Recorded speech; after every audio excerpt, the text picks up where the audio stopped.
Unit Pidana Umum bersama tim anti bandit 134 Satreskrim Polrestabes Palembang berhasil meringkus pelaku perampokan terhadap seorang driver ojek online pada 30 Juli lalu.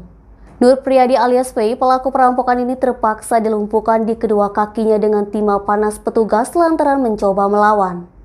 Pelaku ditangkap tak jauh dari kediamannya di Jalan Slamet Riyadi, Kelurahan Lawang Kidul, Kecamatan Ilir Timur 2, Palembang, pada Rabu sore 28 September 2022. Kapolrestabes Palembang Kombes Pol Muhammad Ngajib melalui Kasat Reskrim Kompol Triwayudi menerangkan, tersangka merupakan target operasi Sikat Musi 2 tahun 2022.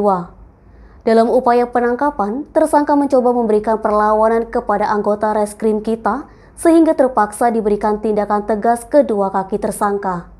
Diceritakannya, peristiwa perampokan itu di Jalan Slamet Riyadi, Lorong Manggar, Kelurahan Lawang Kidul, Kecamatan Ilir Timur 2, Palembang, pada Sabtu 30 Juli 2022 dini hari.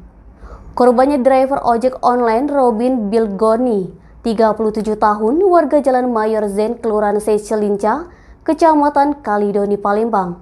Modusnya, pelaku membuat orderan ojek, namun ketika sampai di titik penjemputan, pelaku membatalkan pesanan dan meminta pengantaran secara offline. Dalam perjalanan, pelaku langsung menodong korban menggunakan senjata tajam jenis pisau dan merampas handphone korban. Atas ulahnya tersangka dijerat pasal 365 KUHP dengan hukuman penjara di atas 5 tahun. Denny, Sumeko TV melaporkan.